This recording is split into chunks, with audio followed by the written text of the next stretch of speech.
प्रकाश की राह चैनल में सभी साथियों का अभिनंदन। नमस्कार, सत श्री अकाल।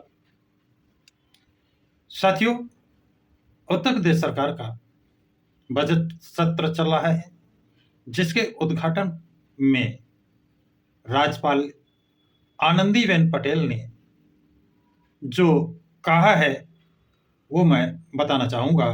उन्होंने अपने अभिभाषण में कहा, सुशासन मेरी सरकार का प्रमुख ध्येय है। सुशासन, अच्छा शासन, बेस्ट शासन मेरी सरकार का प्रमुख ध्येय है, उद्देश्य है।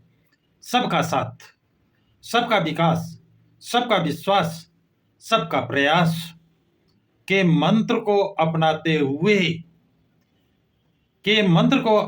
हुए बिना भेदभाव सभी वर्गों, विशेष रूप से गरीबों, किसानों, महिलाओं तथा युवाओं के उन्नयन के लिए सरकार प्रतिबद्धता पूर्वक कार्य कर रही है। अब इतना ही नहीं, आगे कहती हैं, उन्होंने कहा, क्या कहा, हम सभी आजादी के अमृत काल में प्रवेश कर चुके हैं। किसमें? अमृत काल में प्रवेश कर चुके हैं। ऐसे विशिष्ट कालखंड में हमारी सांस्कृतिक विरासत का ये दिव्य प्रतिमान हमें और आने वाली पीढ़ियों को प्रभु श्री राम के आदर्शों पर चलने को सदैव प्रेरित करता रहेगा। तो साथियों, ये राज्यपाल महोदय आनंदीबेन पटेल का उद्घाटन का भाषण का अंश है। आप इससे कितने सहमत हैं, कितने सहमत नहीं हैं, मैं इस पर कोई चर्चा नहीं करूंगा।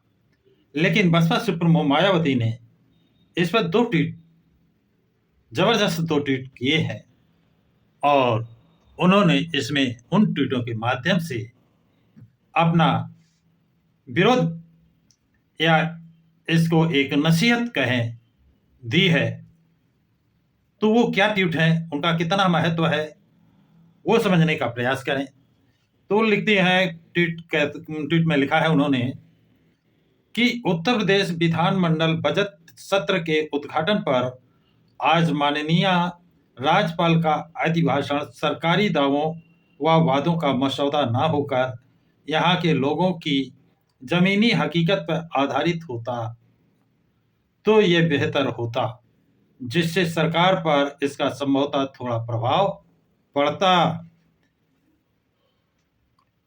अगला ट्वीट करती है, यानी कहने का तात्पर्य यह है कि सरकारी भाषण ना होता, वादों का मसौदा ना होता, बल्कि हकीकत अगर वो जमीनी हकीकत पर बयान करती तो शायद सरकार पर उसका प्रभाव पड़ता।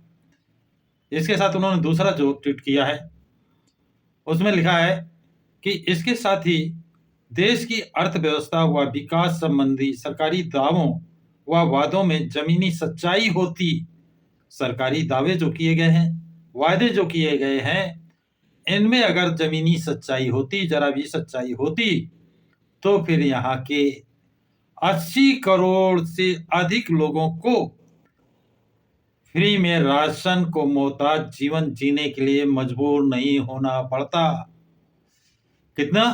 80 करोड़। अगर इनके दावों में, इनके वादों में सच्चाई होती तो भारत के 80 करोड़ लोगों को फ्री के राशन, यानी गरीबी रेखा के नीचे उनको जीवन यापन नहीं करना पड़ता।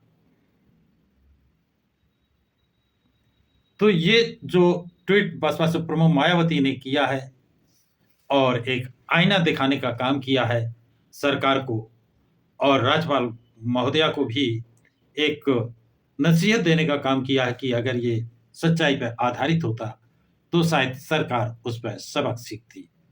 लेकिन ये तो हवा हवाई एक तरह है, और इनमें सच्चाई होती तो भारत के 80 करोड़ से ज्यादा लोगों को फ्री के राशन पर जीवन निर्वाह नहीं करना पड़ता, वो हैंड टू माउथ नहीं होते। तो साथियों, ये जानकारी आप लोगों को कैसी लगी? क्या इसमें सच्चाई है? क्या दम है, क्या वास्तव में ये नसीहत भरा स्टेटमेंट है, सच्चाई पर आधारित है?